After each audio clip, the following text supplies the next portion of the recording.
research in our blood, and no one condemns from presenting their own game ideas. Each of us has lived cricket. Therefore, for us to discover how game tactics are developed and how analytics is used to achieve the finest game plans is nothing short of a fantastic opportunity. We are pleased to invite Mr. Kartik Kannan, Group Product Manager of Agio.com, to share his expertise in sports analytics with our students.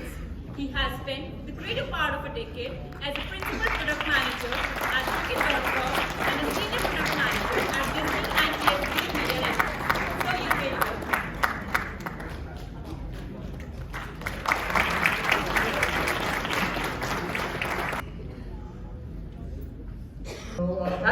Thanks everyone for the opportunity. I hope the next however long, 30, 60, 90 minutes that we're here, you go back feeling, oh wow, I learned a little bit something today. Index of success is also in how many people don't sleep, because as much, it's not even in the quality of the presentation, that the time is right after lunch, and I know how tough it is. So even if you want to sleep, I'd understand. It's a good time to sleep, especially in the air conditioning. This is what I would have done if I was in a management fest in my younger days.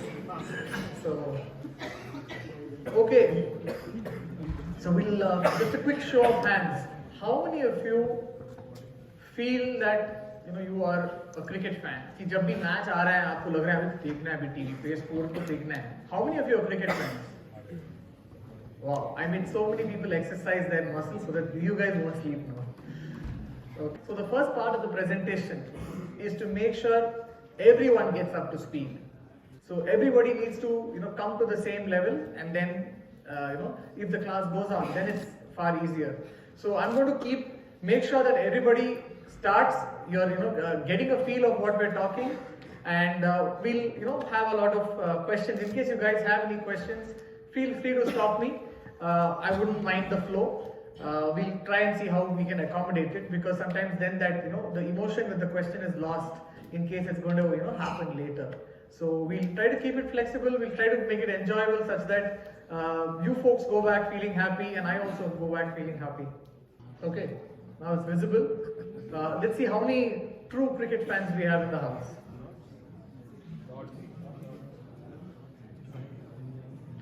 Having a look at the people in the scoreboard, do you think anybody can guess which ground this is?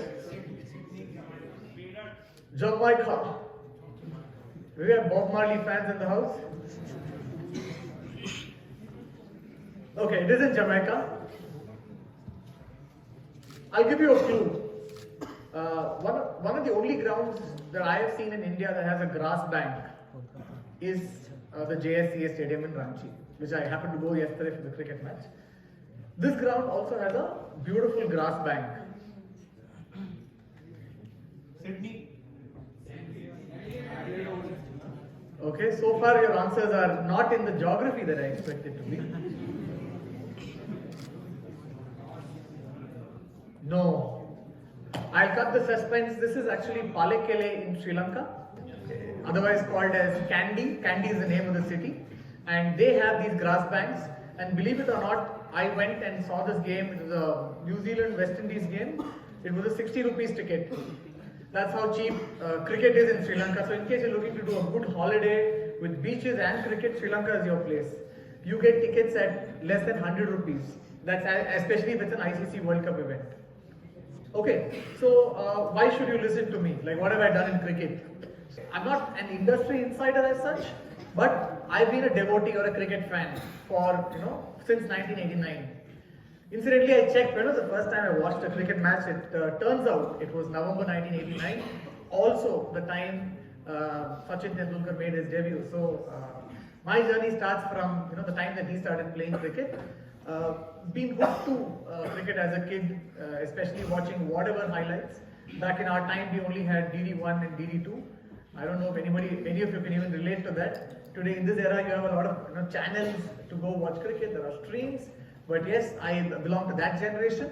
I've done a lot of roles in cricket, which is around being an anchor on Star Cricket, doing a bunch of YouTube-related stuff, doing podcasts with cricketers, also being a photographer for the 2011 World Cup for ICC. And incidentally, I happened to win one of those contests, which is a commentary hunt with ESPN conducted called Crick Jockey. And that allowed me to get into the world of cricket, which is like formal entry, worked with ESPN Cricinfo. Used to manage their gaming or the fantasy and predictive games that they had. And that was into product, because I realized that if I were to go there as a journalist, the money that they offer is half of the salary that I used to get in engineering. So otherwise, that's also a reality check that today, in case you want a job in cricket as a journalist, it's not going to pay you very well. And but there is still future, and that's what this presentation will aim to uncover, in case any of you are interested in careers that are possible around cricket. And yeah, after ESPN, I got another opportunity, this time to set up a complete business by myself, cricket.com. I don't know how many of you have heard of cricket.com? So about 3-4 people, thanks. I didn't expect more, but that was me. I mean, I set that up, ran it for about 3 years until we had to kind of move or disband the team. And now out of it completely, I work now for Agio. So I look at the mathematical aspects of building product, which is around search, relevance, personalization, pricing and promotions. Fairly interesting work. Again, it has a lot of math that's built into it. And so yeah, the next slide would talk about some of the companies that I've worked with. Yeah, these are some of the companies that I've worked with. Agio and Cricket.com are my more two recent ones. I've earlier worked for ESPN, eBay, Hotworks being some of the companies. Score kya hai? So this has been, since the 1990s, I've seen everybody ask the same question: score kya hai? And that narrative did not change even until 2016-17. Does anybody remember CrickBuzz's ads in 2015-16? You don't? Okay, their TV ads basically spoke about how this is the fastest way to connect to a cricket scorecard, saying that their scores are super fast. So in cricket, for a very, very long time, until 2018, the narrative was still the same: score kya hai? And as a country, it looks like a large part of India just wanted to only know this. Even if you ask it in Arnab Goswami style, saying what does the nation want to know, they only wanted to know the score. The score could come, on radio. It could, come on television. It could come on a stream. But what is the score? That's all people wanted to know. And that's what ESPN, Cricinfo, and CrickBuzz were, trying to service. Of course, with some amazing, journalists and content that they created. But the world was due for a little shake, and that's something that I will talk about a little later. Incidentally, this is a photo from a game. Okay, you've gone here, that's fine. I still keep thinking that that's the slide that is connected. Yes, this is a photo from a game in Goa. All of the photos, just to avoid copyright, are my own photographs. So this is some Karnataka bowler who is playing against Goa. So let's move to the next slide. So I'll briefly talk about how scorecards have evolved, and as a result, what are the opportunities for data collection here. So if you go look at this scorecard, this is a scorecard of the 1991 Ranchi Trophy final between Bombay and Haryana. Technically, in your data parlance terms, it is just a scorecard. It's a flat, like a notepad file or a text file, and you just have all of this. But you would not be able to extract the fact that Salil Ankola was out by a dismissal form called Cotton Bolt. The bowler was Bhandari, and he scored 5 runs. This is just a, what is that? It's a raw text format that was there. And these are how the scorecards were back in the days. Even if you go look at, and digital scorecards has obviously evolved only from one source, that's ESPN Cricinfo. So if you go to some of their older scorecards, this is how it will look like. Though this is, I think, a picture grab from the Sports Star magazine. This is how things evolved from the 90s to yeah. The other point was that in some of these scorecards, you used to connect with these scorecards a day later.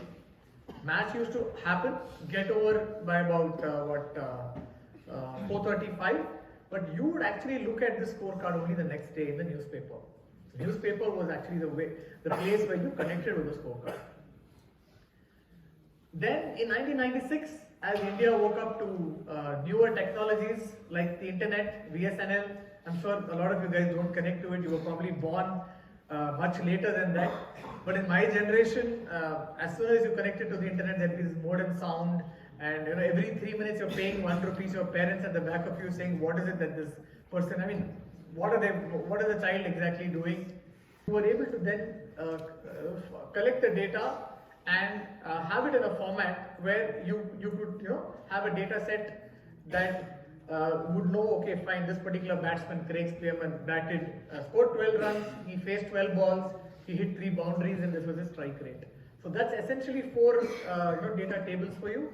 These were some of the earlier scorecards that existed, and this was entered on the same day itself. So while somebody is doing this offline, they are feeding it either end of session or on the same day itself. And that evolved in 1999, where maybe within 5 minutes or within the same minute itself, your balls were getting updated, but with very little detail. So you see that Wasim Akram to War, 1 run, gliding to third man, that's all. There's no other text there.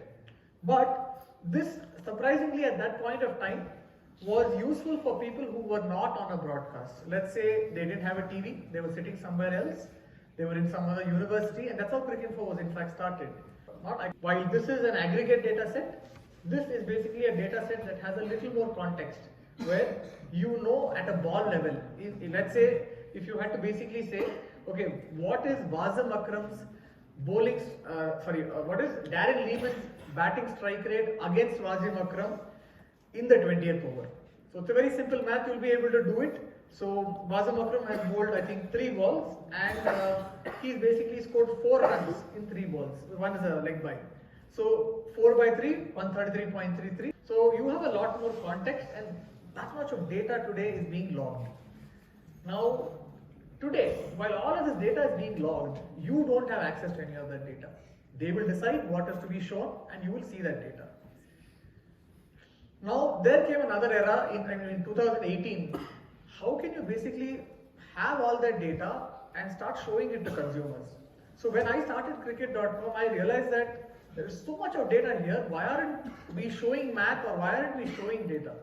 And that is when we decided, it's a very simple thing. Today it comes up on TV. How many of you know matchups? Fairly aware, right? 1 bowler versus 1 batsman. What's the stats, basic stats around that? So this still does not exist on any other cricket site. So we basically just got that data, had it organized, and then we put it. Very useful before a match, and in case any of you, how many of you played Dream 11? Wow, nice. So isn't this basic data that you would want to check before a game to see if there is a particular matchup? So yeah, that's when a lot of these things came, and the other part, which is the wagon wheel. You always see a wagon wheel that is there at the end of the innings, but you don't have a wagon wheel for a ball, and that's something that bothered me. And I thought, okay, why can't we basically do that?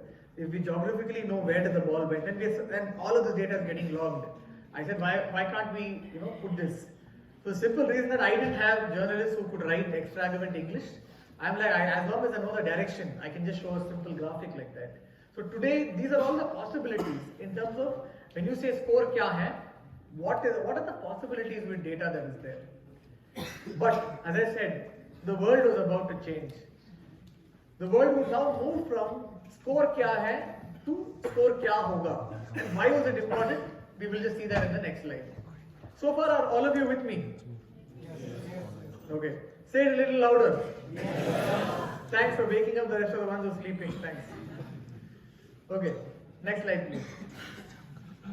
This is basically stats on the number of internet users in India. Okay. You'll see that I've taken 2010 because I thought if I include the 90s, a lot of you are going to disconnect away from me because it's not an era you connect to it. So from 2010, you will see that we are right now in 2023. It's a very steep rise in the number of internet users. And And around this whole time that you've seen this rise, you've seen the growth of some of the companies. ESPN and Crickbuzz were there from 2003-4, even from the previous decade as such. While they were there, what basically increased consumption patterns was the introduction of Geo in 2016. People started streaming videos. Then you also saw that in cricket, largely data was very limited. And when I say data is limited, what I mean is in the US, where you have a lot of these Major League Baseball or other games that are there. While we obviously know the biggest league is IPL here for cricket, but there were other leagues in the US. They play a total of 162 games every season, whereas in the IPL we play 14 games. The team would get to play 14 games a season. So baseball is very, very data rich, but cricket not so much. But with the IPL, teams started logging more data because owners had to take the business decisions on should I basically get this team combination. Because do any of you remember RCB's initial opening lineup? Amazing lineup, right? Shivnarine Chanderpaul, Misbah-ul Haq, Rahul Dravid. I mean, basically they assembled a test team. These are good players, but they really weren't a T20 setup. And with more internet being accessible, a lot of these sites also started having more increased usage. Crickbuzz basically grew because they were very fast in terms of being on the mobile. And even though Cricinfo had like 10 years of advantage before, Crickbuzz just leaped forward. They were, I think, the leaders in 2018-19 when I last saw 150 million downloads. ESPN Cricinfo was in that 10 to 15 million downloads. And yes, cricket.com also made it to the 10-15 million downloads. But we made it because we didn't show ads. So people loved downloading an app which did not show ads. And a lot of whatever was the radio and TV audience, they've gone to the streaming audience. And now with the introduction of the quasi-gambling element of sport, which is Dream 11, I say it as quasi-gambling because you are still putting money, but it's a game of skill. Now that started to increase, and when they did the Dimag Se Dhoni ads, I think it became far more popular. Now with that, what's now happened is that more people have reasons to look at data and also watch cricket. So that's the industry change, where it's gone from score kya hai to score kya hoga. And these are the reasons for it. Can I go to the next slide, please? So we were largely at the forefront of the score kya hoga thing. Now the way Cricinfo and Crickbuzz or any other traditional cricket entity is based is, there are a bunch of journalists who use tech as periphery. So everything is around human coverage, and they pride themselves for it, and that is their model. And as much as cricket.com was not able to go hire journalists because there's very good journalists are very few in number, a lot of mediocre journalists that are around, and for a startup, that's like the biggest suicide attempt that you could do in terms of hiring anybody mediocre when the team size is small. So we realized that instead of depending on human journalists coming there, why don't we basically look at all the insights and just build a take the math way of completely building it for scale. Just because there are 5 matches happening, I should not put 10 people on the job. Can I just put the same one person on the job, but have 10,000 insights generated, and have these insights generated not like 3 at the end of a match, but have these insights generated like 20 insights per ball of cricket. So that's where we took a giant leap, tried to focus on the map, and these are some of the things that are there on the app. The app is still there on the Play Store, and the website is still active. So things like, okay, at a given time, I was just telling this to somebody. Let's say for the ones who are not interested in so much in cricket, you will see these conversations around you and people are talking, saying, "Acha, this team is playing the 30 for 4." But do you know who's winning or what's the context of that? Now, that context is possible if you're able to look at past data, if you're able to look at patterns. And in one instant, I'm able to say, okay, this is a game, this is the Bangladesh Premier League, where I'm able to talk to say that, okay, in this game, right now, the other team has an 83% chance of winning. Of course, it's common sense with the score at 12 for 4, anybody can say who's losing and who's winning. But you're able to use math to basically determine that. Not just that, you're able to say, okay, if they're 12 for 4, what will they potentially finish with? And the current batsmen who are batting, when they have previously come in at a situation where the score was 12 for 4, they've probably scored somewhere between 28 and 40 runs. So I'm introducing all of the insights that is possible in data and trying to build a model which is completely scalable. So that's the whole purpose of moving away from score kya hai to score kya hoga. Because there is an innate need for people following cricket to also see where is the game going from a betting or even from a skill gaming perspective, which is more pre-game, where you need to know what's going to happen in the game. Next slide. Okay. Any questions? I'm going to now talk about what is the ecosystem that is there for data logging. Because as much as you want to look at models or math, what is very crucial is what data do you have, what's the ecosystem for that data, and where is it available? How are you able to keep it in a place where you're able to go run your math or models on it? Next slide. Let's just go one slide back. Okay. Little quiz. Who's the batsman? Martin Guptill is the answer. And who's the keeper? Dinesh Ramdev. Okay. Nice. Good to see people active and answering that. This was the famous game which ended in a super over, which I think, 2012 World Cup. While West Indies were about to lose this, then they won the super over and they obviously won the World Cup also that year. And I was sitting in one of the grass banks.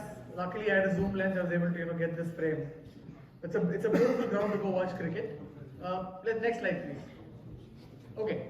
So this is of course a photo of your stadium in Ranchi. How many of you went to the match yesterday?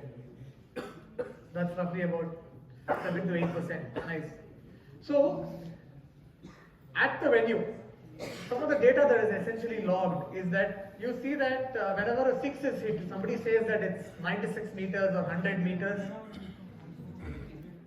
How many of you think that this is instantly calculated? There is analytics on the ball and things are calculated. Okay, this is actually calculated by a rough method. It is left to the discretion of a controller who's sitting in the room to say, "Acha, ye kitna meter gaya?" It's not like they're actually going and measuring it. They will have their boundary perimeters pre-measured to say that if it crosses this tire, it's 104 meters. If it gets to the second tire, it's 106 meters. So since they have that visualization with them, somebody just presses a button. So it's not like after the ball is pitched, they actually go measure. So this is something, this is one data that the broadcaster puts.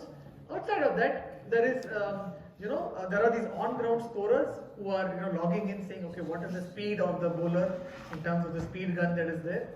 And then there is some kind of data that the teams measure, which is more so for nets. Like, let's say you have this throw ball specialists that are there with the Indian team. They will try to throw at 120, try to bowl short to certain batsmen in the nets, and they'll see how is that batsman performing. Is he in a good nick of form to basically negotiate that? But that data is stored separately, it's not publicly available. But that's another form of logging data. And this data is not to be confused with other data that might exist. But you can use other data. For example, if someone says Shreyas Iyer is not very comfortable against short pitch bowling in a certain time frame, and you are wanting to basically use that data to test it maybe on a bouncy wicket with the net bowlers. And then you are trying to see, okay, fine, do you think that Shreyas Iyer can, if he is coming out to bat in the 10th over, is he likely to face short pitch bowling? Or do the opposition have high pace bowlers? So let's give him accordingly practice for the game. So that's how the data can be contextualized or used. So you have some data that comes from the nets, and this is where every team has a bunch of people who travel with the team, who are team analysts, who basically do a lot of video recording and logging it. And then there is Hawkeye data. Hawkeye, I'm sure people are familiar, right? Whatever comes as part of your third umpire, that's where the Hawkeye data is. And in Hawkeye data, you have, again, a lot of prediction in terms of if, let's say, somebody is about to, get an LBW appeal, where is the predicted path of the ball, where did the ball hit, which area of the pitch, how much did the ball deviate or swing. All of this data is calculated by Hawkeye. And there's only one internet provider that has access, that's called CricViz. That's because Hawkeye and the parent company, which is Opta Sports, they have a business partnership. So CricViz is the only company in the world that would have access to your swing data. So that's what I put. So any match that is happening live is transferred from an OB van, satellite, and then it comes to your TV stream at home. Now, there are a lot of companies that don't need to go to the ground. What they do is they employ about 10-15 people for a game. They have TV screens, and all that the people have to do, the employees, is to log every ball. And they have their own version of saying that, okay, this ball pitched short of good length. This ball was hit in the covers. This ball was edged. So all of these details are filled in manually after looking at the television stream. So these are some of the companies that do all of this.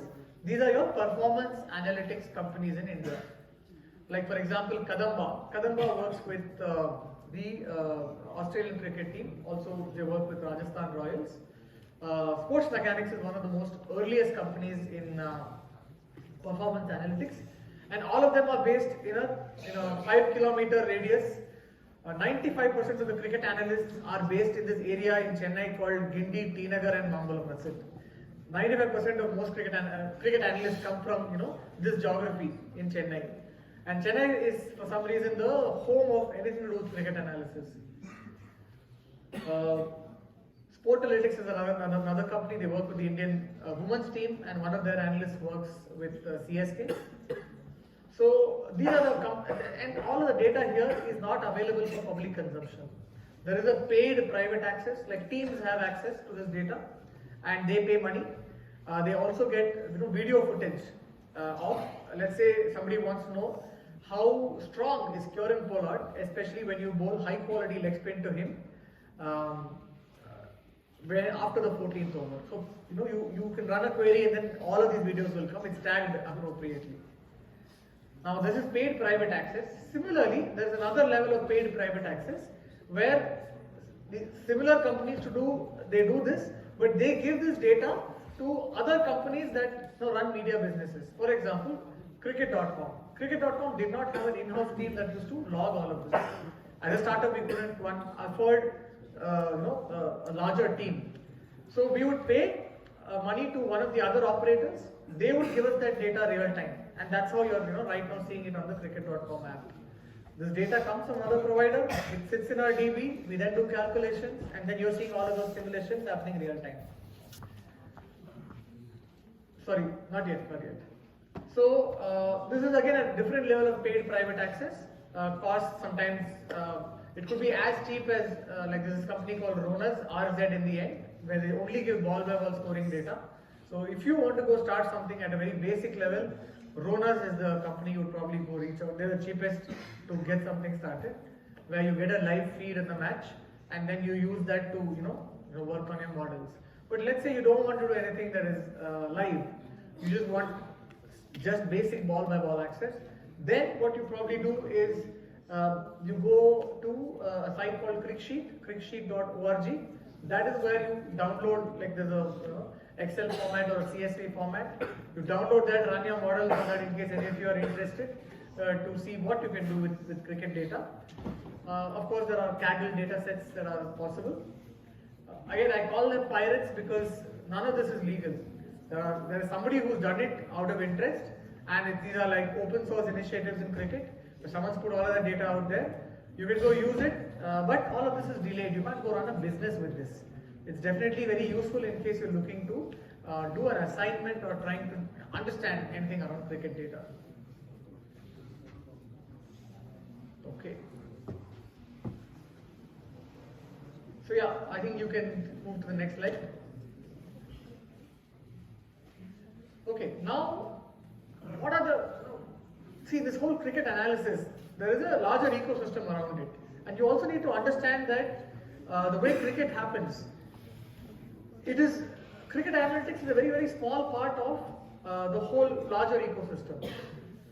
Now for an IPL team owner, there are 20 things to worry. Analytics is just one part of it. He has to worry about merchandising, sponsorship, players, player relationships, so many other things, right? So cricket analytics is right now a very, very small part of what an IPL team needs. Sure, it is essential, but if you look at the larger scheme of things, it's a fairly small unit. And that's what this aims to talk to help to get an understanding of this ecosystem. Next slide. Next slide. Yeah. Let's take an example of an IPL team, okay? Mumbai Indians, Chennai Super Kings, Royal Challengers. I just indicatively given names. Are there fans of any other teams here? KKR. Oh yeah, your region, right? Okay. Any other team? Kings 11. Sorry? Punjab team. Kings 11 Punjab. Okay. SRH. Okay. Given that there is a team, like I told you that there is a nets data, and then there is data also on bowling workload. When I say bowling workload, it's a centralized team, part of the National Cricket Academy at the NCA. They tend to monitor if a particular bowler is getting overworked, which is why you find that someone like Bumrah, is usually monitored very closely, but despite all that, he still gets injured. But given it's IPL time, we expect that he will, come back and come back to fitness and bowl better. Looks like a big data coincidence of sorts, where he's always been fit for the IPL, but I think it's more a coincidence. Someone like Jasprit Bumrah is a ace bowler, and maybe there are things that the Indian cricket team and the NCA have learned a little late in terms of fitness levels or things not working, because we've seen a lot of injuries of late to some of our key bowlers over the last couple of years, especially fast bowlers. So there is a separate team that monitors the workload. If any of you have read Coach R. Sridhar's book that got recently launched called Coaching and Beyond, he talks about this there. Then of course there is team fitness and injury, where if you've seen the Mumbai Indians documentary on Netflix, how many of you have seen that? You have? Okay. There you'll see Mahela Jayawardene work closely with some of the support staff, where he speaks about the injury that Mitchell McClenaghan had, or even Hardik Pandya had that particular season. And this is where they have an understanding of this is the team fitness level, and with the conditioning coach, this is when we can get this player on. And once they have that data, somebody at the math level is able to figure out if Hardik Pandya is added to the 11, what are the win percentage chances against an opposition like SRH. So right now it's fairly, this is the kind of calculation that they would otherwise think of when they make their best 11 for that game. Then, as I said, there is your nets data to know who is in good form, who's timing the ball well. Is this opener a better choice, or is the other opener a better choice? Like for example, if India has to decide of a middle order batsman who attacks, and should they choose Sanju Samson, or should they choose Deepak Hooda, or should they choose somebody else? If there are any Kerala fans here, anybody from Kerala? Nobody, okay. Do you guys keep saying Sanju Samson never gets a chance? So yeah, this is, and then there's of course your team analyst that is recording each of the sessions. So all of this is there as part of your base data setup. But with a cricket analyst, what are the questions you want a cricket analyst to solve? Who bowls when? For example, who should bowl your 16th over? Who should bowl your 20th over? Yesterday was a very interesting occurrence. I have never really seen India bowling a finger spinner or an off spinner in the deck. Yesterday, I think the 16th over they had Washington Sundar bowl, which I thought was fairly revolutionary, because T20 teams don't do that. But it could also be that yesterday the flavor of the season in Jharkhand was off spinners getting bounced and turned, and that too with the new ball. And I think that probably necessitated that change. But who bowls when is a very important question to be answered from the analysis. For example, you would know that a Mitchell McClenaghan or a Trent Boult, left armers, they get the ball and they're able to get wickets. So it's important they bowl overs 1, 3 and maybe 18 and 20. So like that, every team has a slot saying these are the overs and these are the respective people for it. Similarly, who bats when? Should Karan Pollard bat for Mumbai Indians only after the 14th over, or should he bat just at number 5? Those are some of the decisions that they have. And this was a very interesting thing where, how many of you remember this player called Brad Hodge? Right? Brad Hodge, famous Australian player, averaged about 23, 24 in T20, nothing home to write about. But Rahul Dravid, when he was, at the Rajasthan Royals, basically called Brad Hodge and told him, look, you play fast bowling very well. You've been playing IPL for 3-4 years now. This is 2011. And you've not really been scoring well against spinners. Very less average. So why do you want to come in at a time, especially batting at 3 and 4 when there's a lot of Indian talent available? Let's use you in a role which is very different, where you come to bat only against pace bowlers. And I can guarantee that nobody will bowl spin to you in the 16th over. So that is when Rahul Dravid told him to bat only as a specialist who comes at the end. And suddenly Brad Hodge's strike rate and average doubled. And that was seen as a very interesting move. It also got Rajasthan Royals a lot of plaudits that season. And this is being used also now more so recently with Dinesh Kartik. Because Dinesh Kartik, if you remember when he was playing for Kolkata Knight Riders, though he's had many innings of substance, he's also done well as a leader for them. It didn't probably move the scales there much because, or you wouldn't notice it much because they have a lot of power hitting at the bottom. Sunil Narine is there, Andre Russell is there, Pat Cummins is there. TK is just one among those people. But at RCB, he got a very, very defined role, which is bat your 10 balls or 12 balls, come after the 16th over, and then score those runs against high pace. So these are instances where you have very specific roles on who bats when and at what time. Similarly, when to attack, when to defend. If you've recently seen Owen Morgan or even the England cricket team, they have these alphanumeric signs that they keep passing to players. So all of that is like a bunch of plans which says that, okay, right now just defend.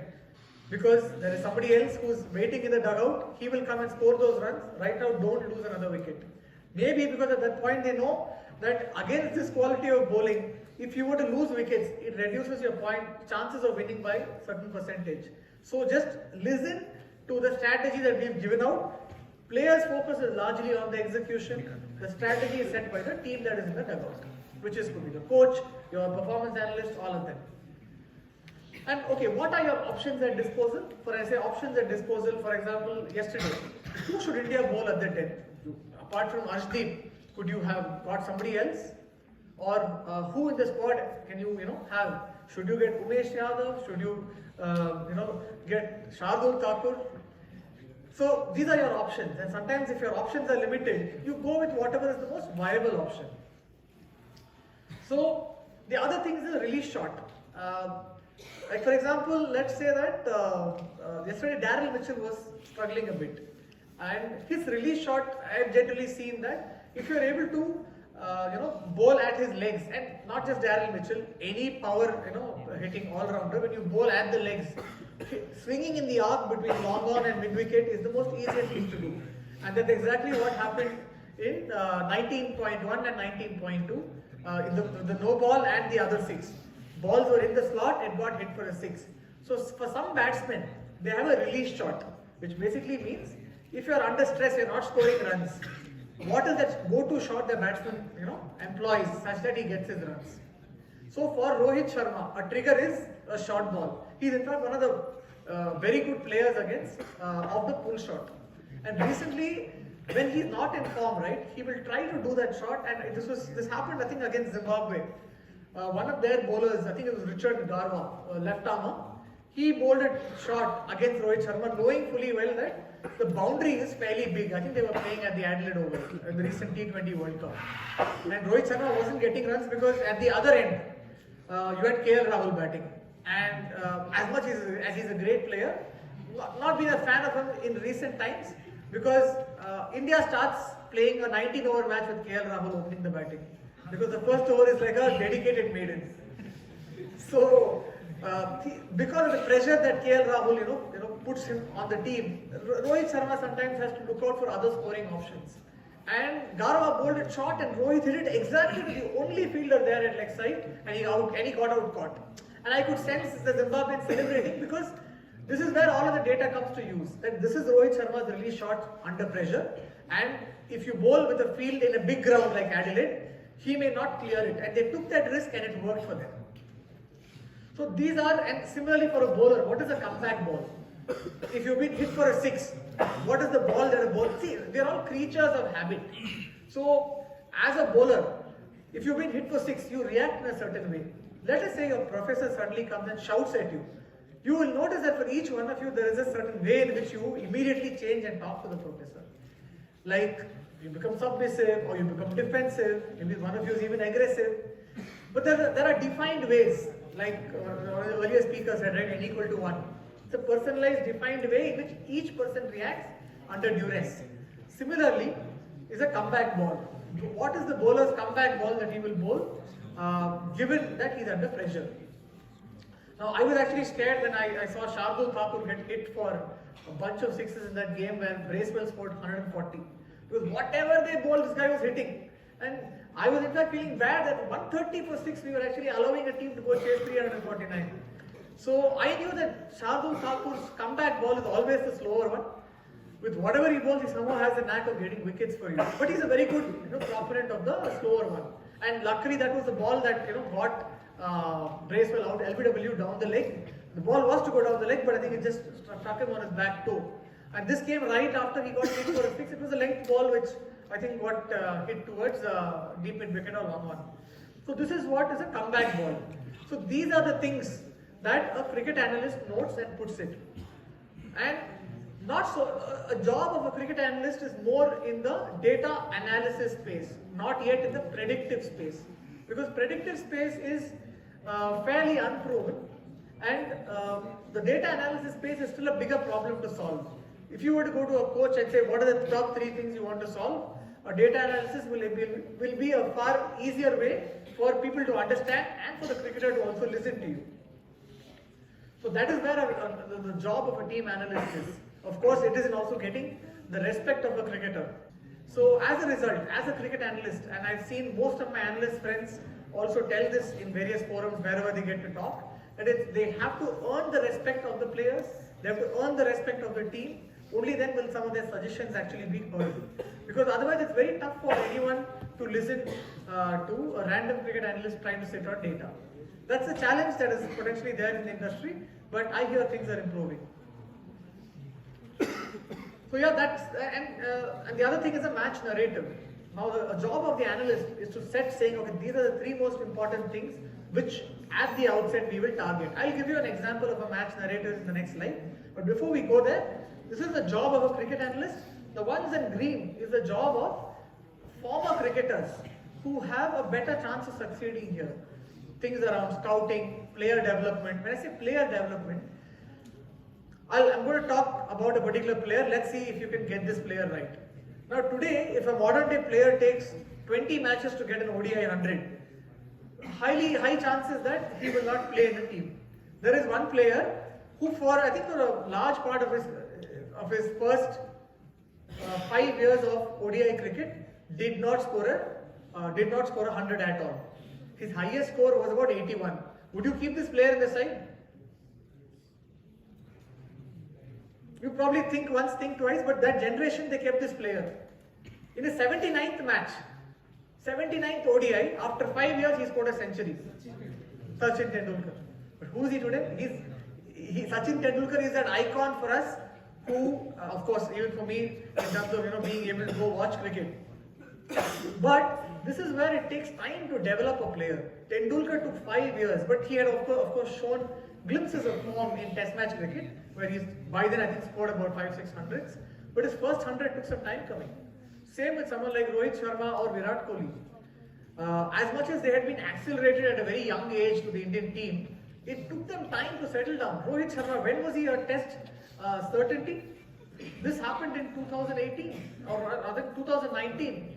2007 was when he made his international debut at the T20 World Cup. But it took 12 years for India to invest and get Rohit Sharma to be a permanent place of the Test setup. So player development is important in the fact that you need to have either mathematical models or some kind of models where you're able to find out that this particular player, let us say an Ishan Kishan, If we knew 3 years back that this crop of players usually take 3 years of playing in high quality bowling attacks with 1 year of failure to then become into the next level of players that we want. Which is why you see CSK, they will never ever go and pick a very young player unless he is supremely talented. There was also a joke recently when some anchor asked Stephen Fleming, how are the youngsters in your side feeling? And Stephen Fleming laughed and said, youngsters in our side, are you joking? Because CSK is known for being the dad's army, right? They have players who are 30 plus.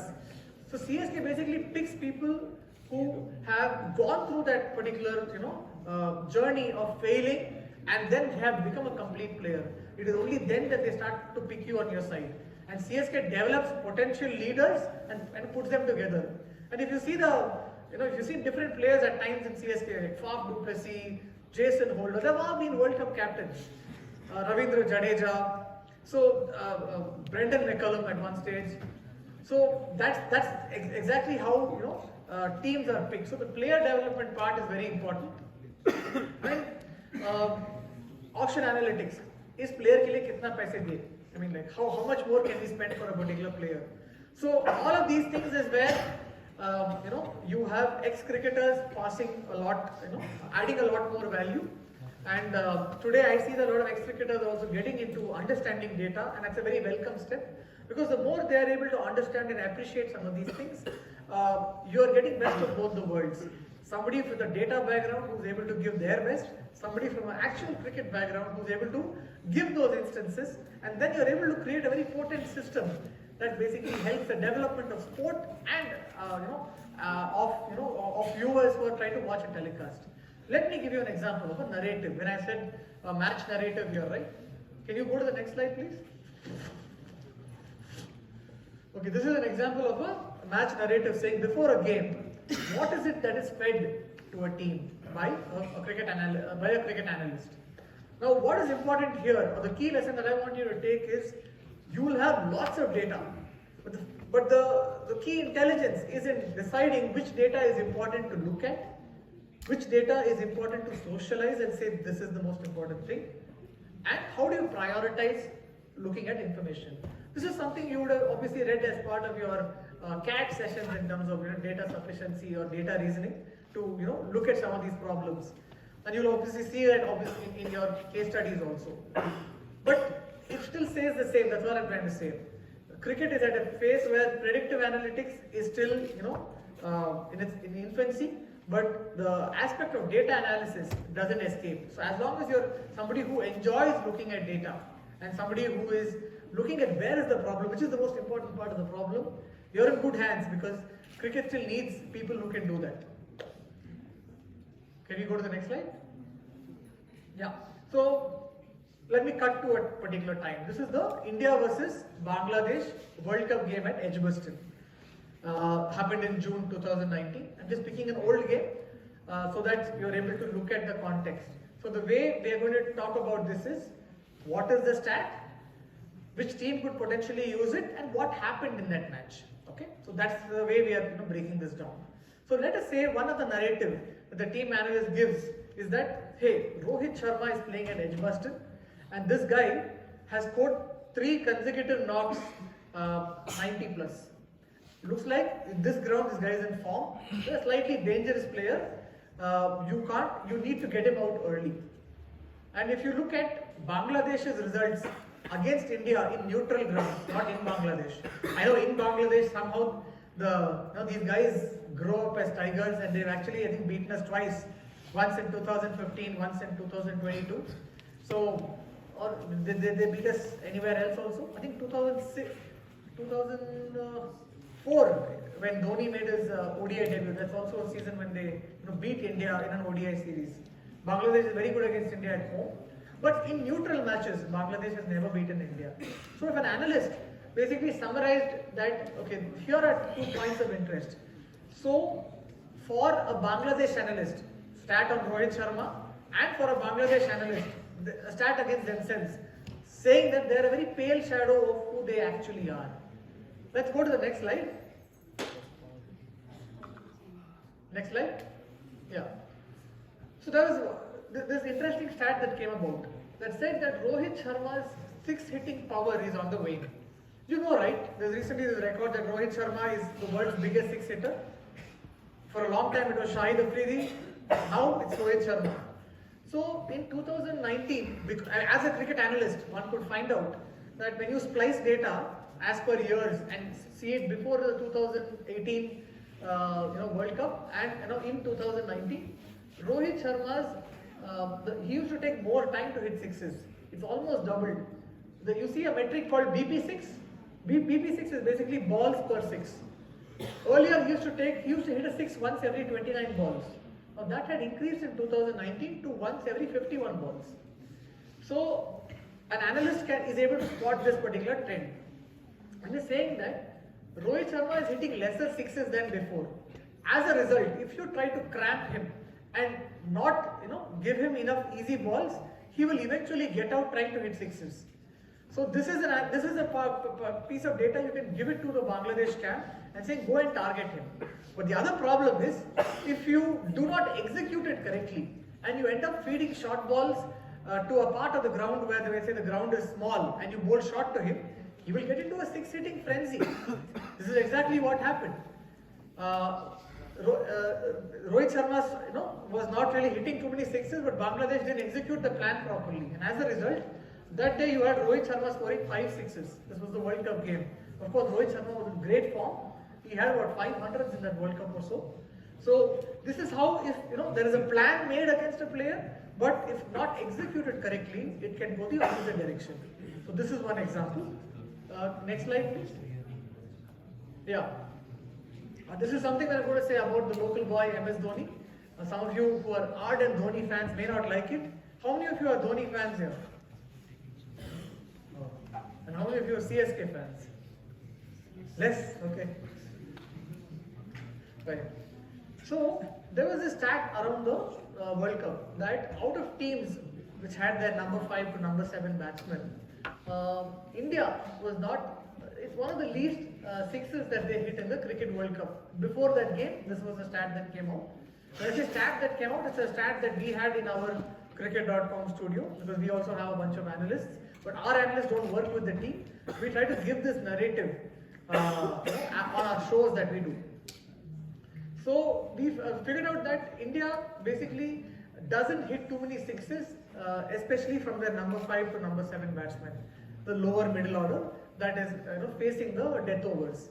And that's a big Achilles heel, if you ask me, because your lower middle order needs to score runs. And in that season we had Hardik, and then you had Dhoni, and then you had Jadhav. Now, if I was a Bangladesh analyst, I would basically point out the fact that hey, these guys have a weakness here. There's way too much dependence on Hardik Pandya. As a result, he will try to overexert himself because he knows that runs might not come by from Dhoni or Jadhav or they're not able to force themselves. And we've seen that India's lower middle order till that time period had a very high dot ball percentage, Hardik and Dhoni and Jadhav.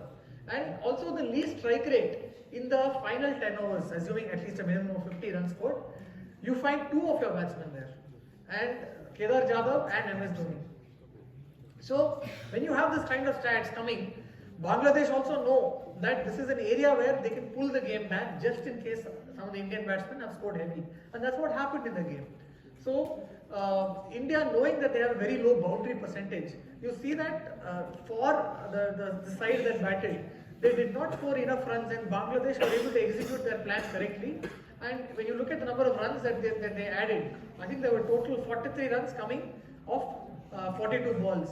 Not a great stat, especially in a setup where in the last 10 overs you're looking at 75 or 80 plus runs in a ODI. And that World Cup did have a few venues that had 300 or 350 plus scores.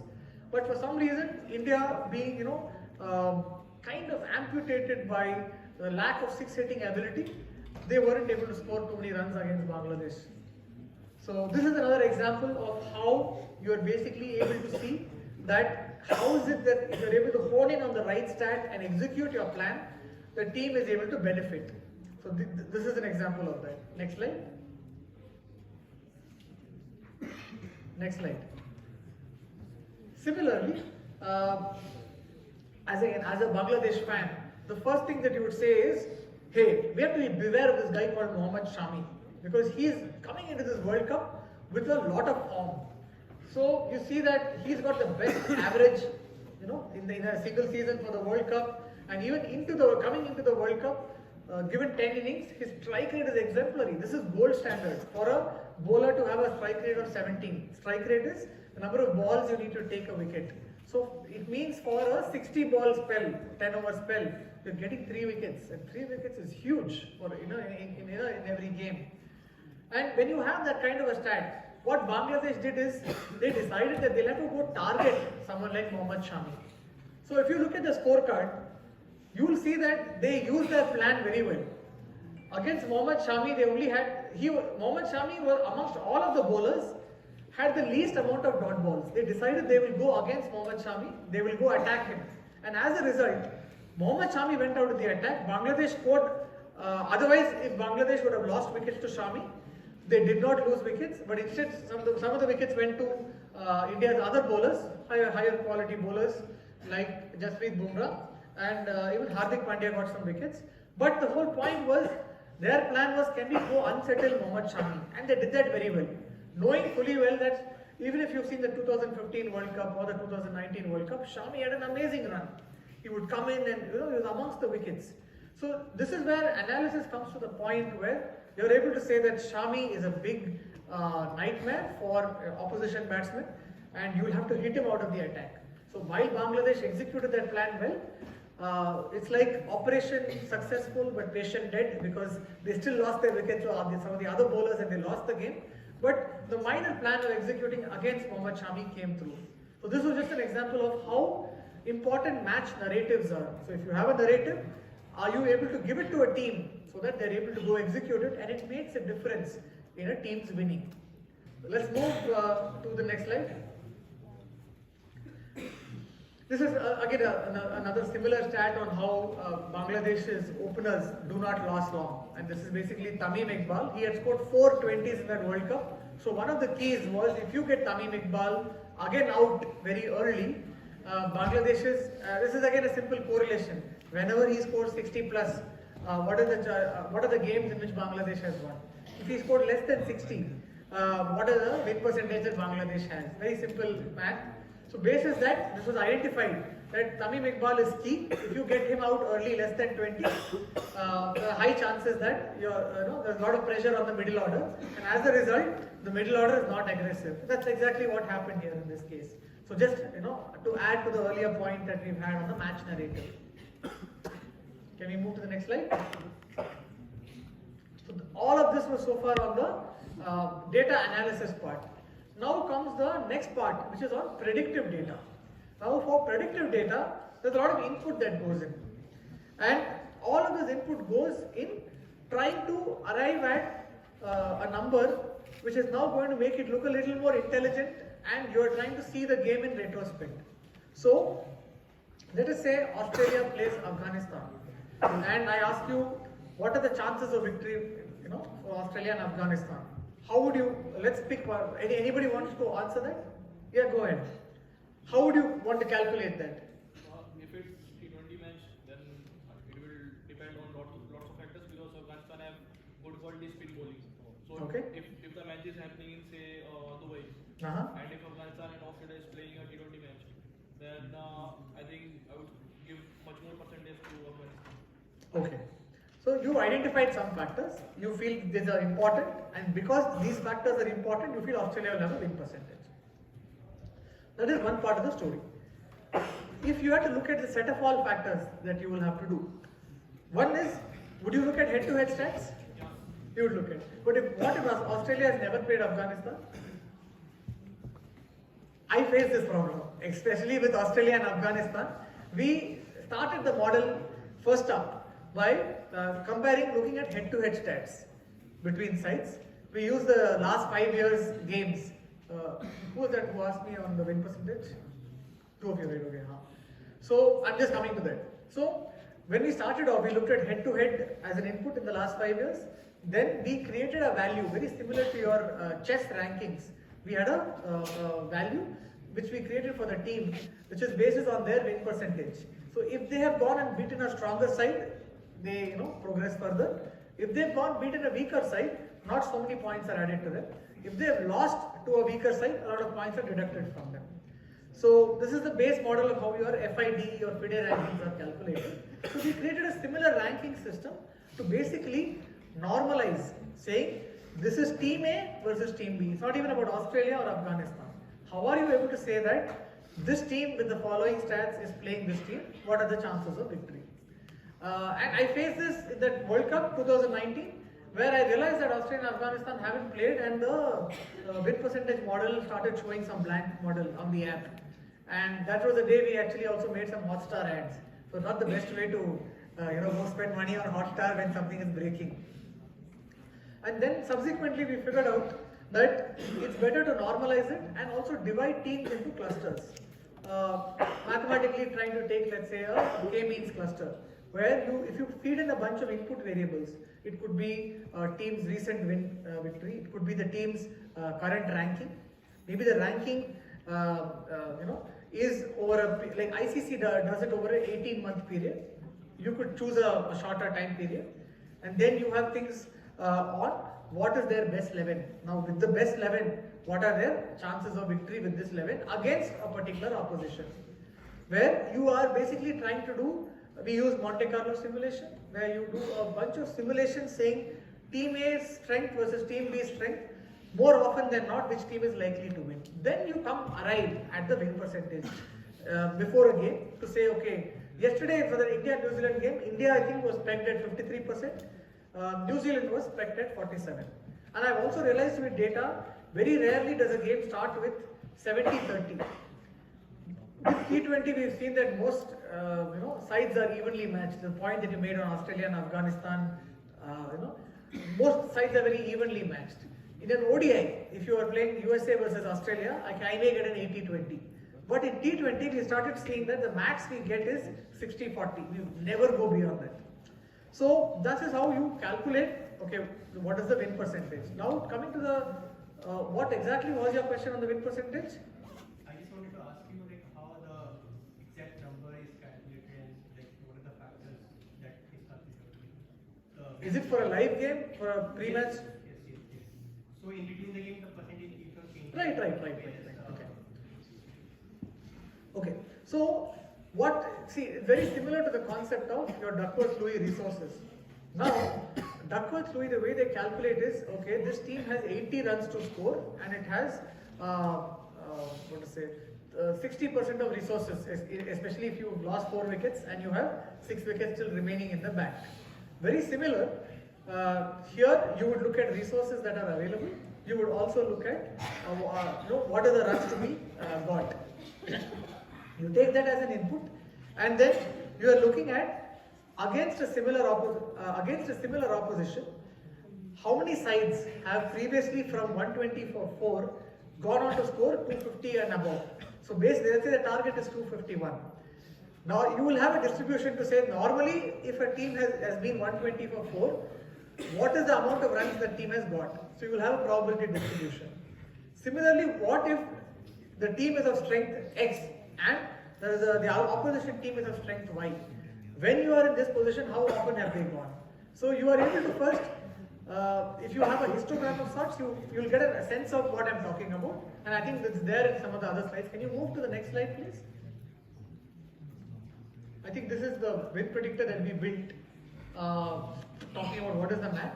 But yes, we would look at some of these factors where you are trying to look at each of the individual players, what is their player rating, what is that player's matchup against a particular type of bowler, and we also simulate saying that to the question here, 16th over, let's say India were, I think yesterday 105 for 7. What is the chance that they will score 177? Assuming that 17th over was Rocky Ferguson, 18th over is Bracewell, and 19th is maybe Duffy, and then the 20th over is again Rocky Ferguson.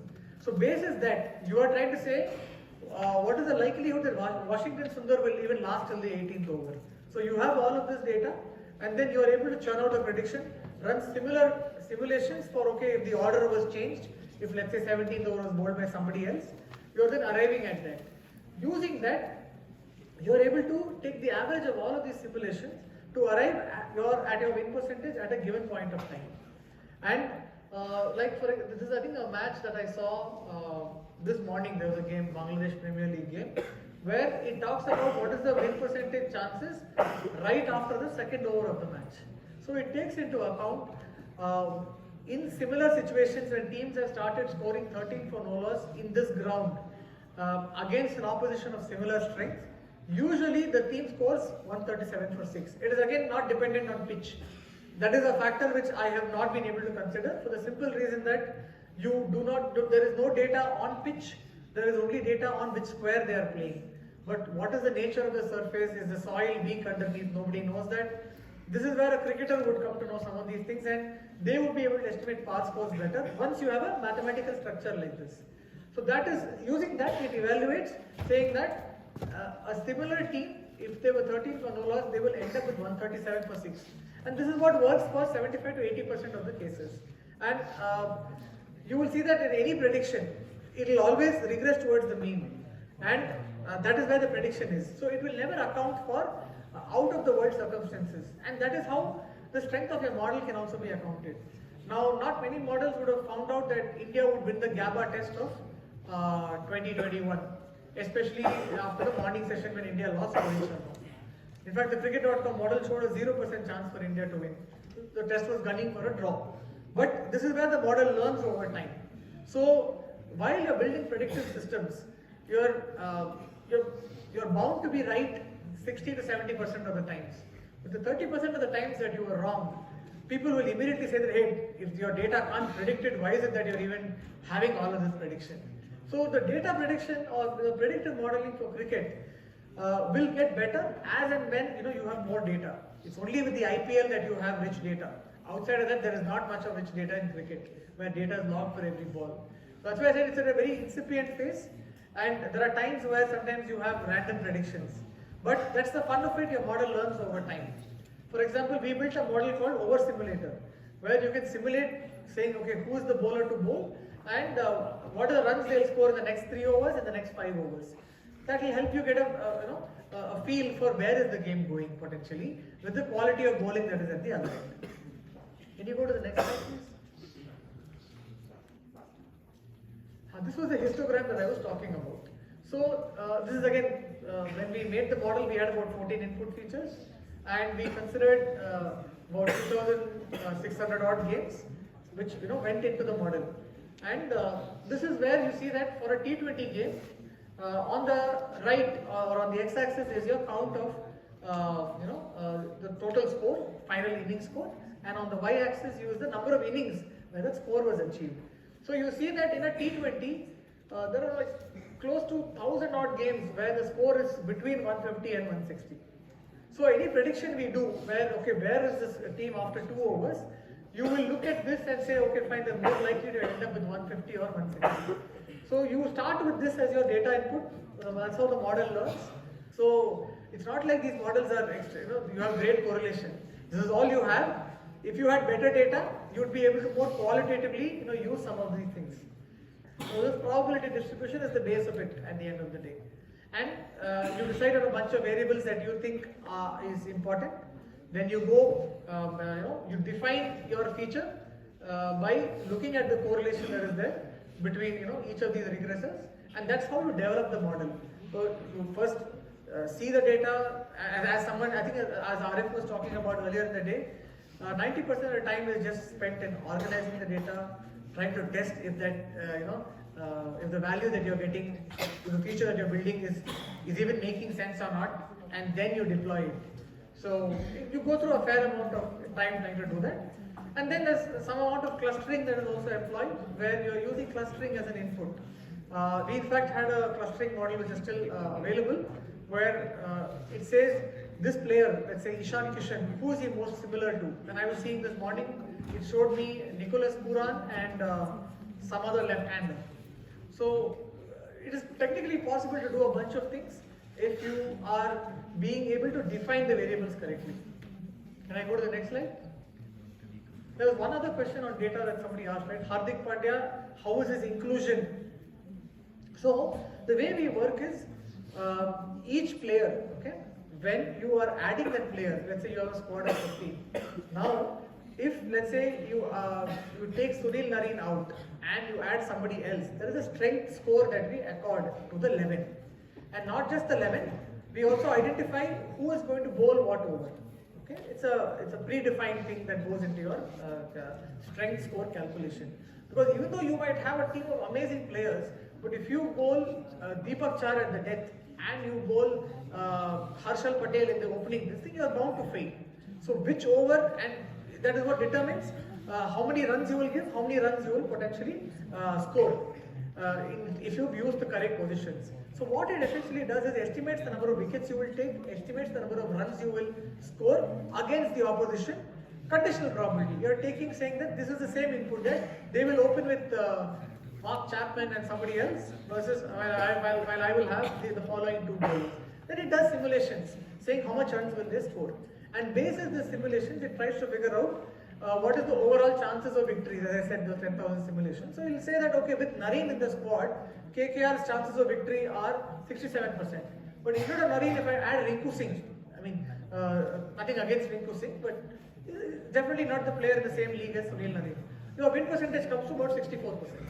So that 3% is the incremental value somebody like Sunil Nareen adds to the side if he is batting, opening the order and bowling his 4 overs in the power play. So it is basically conditional probability at best. Any other questions?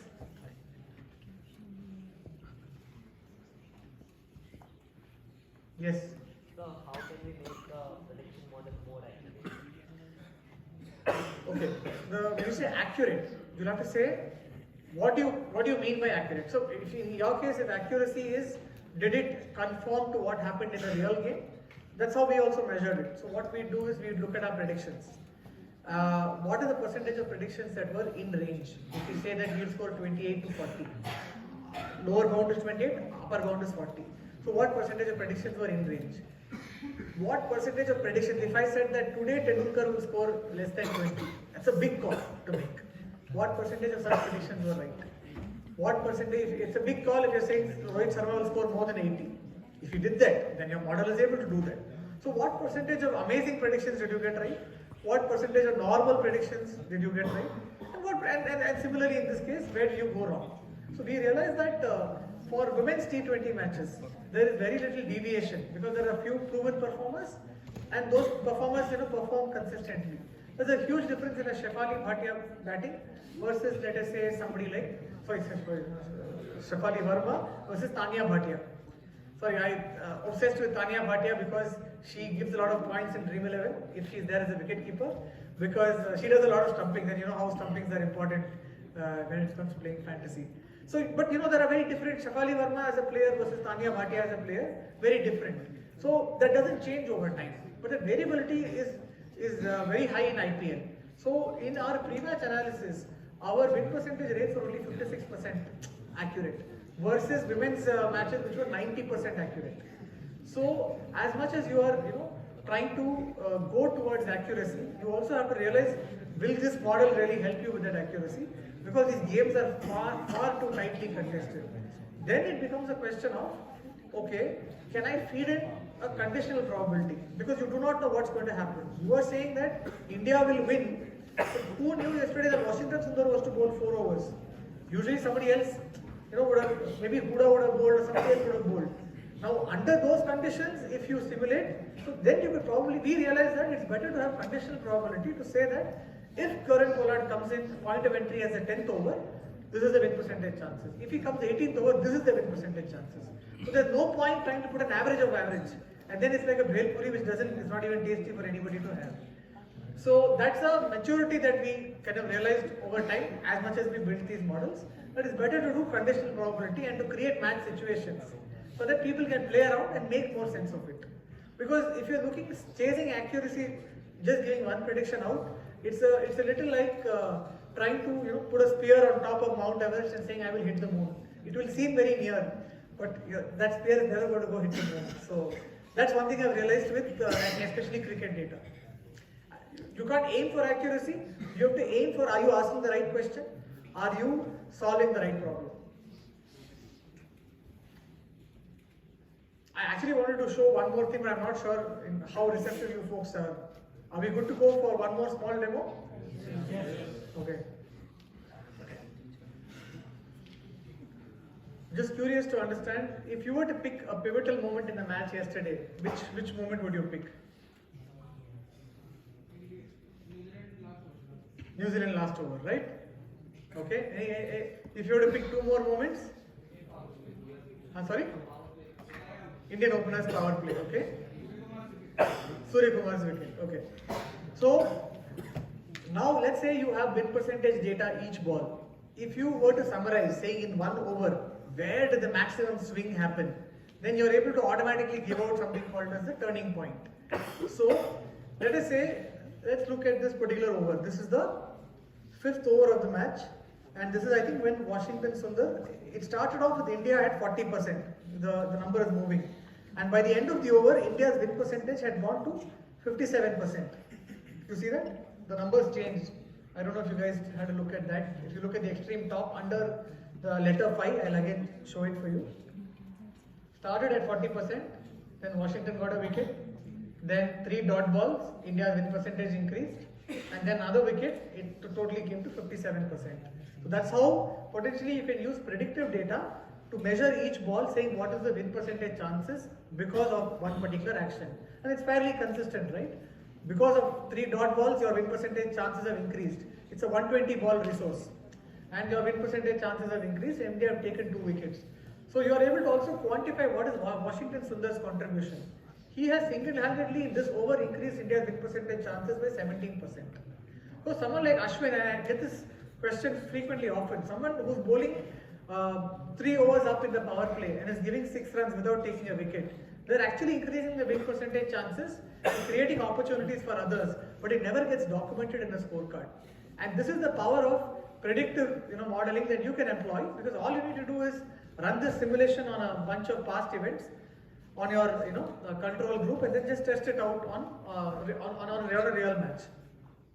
This is also one way for you to see how there is a latent impact. Similarly for some of the other overs, and we summarized all of this into something called a report card. Let's say you wanted to see, okay, between Devon Conway and Daryl Mitchell, who was the better performer, or between Devon Conway and Bracewell, who was the better performer.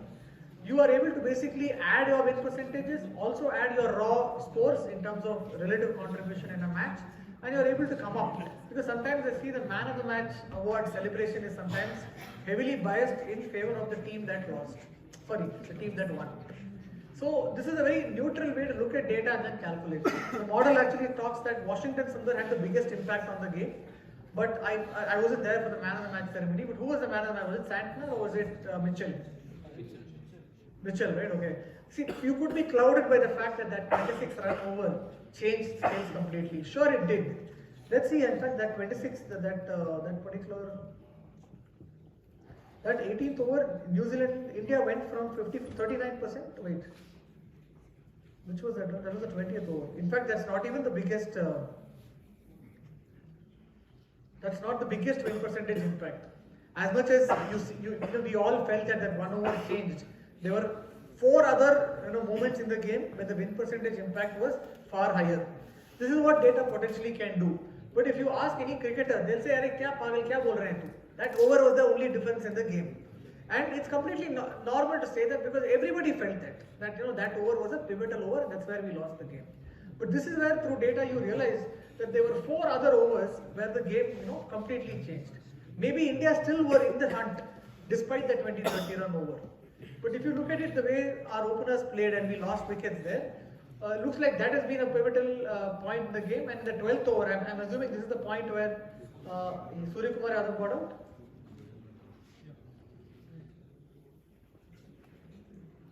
Yes, that was the one where Surya Kumar Yadav got out. So these were points that the model essentially felt were far important.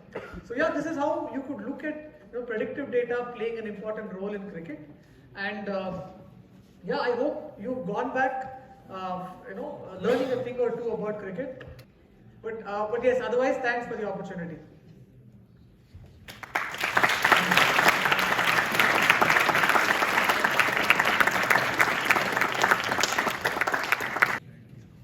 Thank you, sir, Now I would like to invite Professor Ambuj Anand sir to please facilitate our guest with the token of gratitude.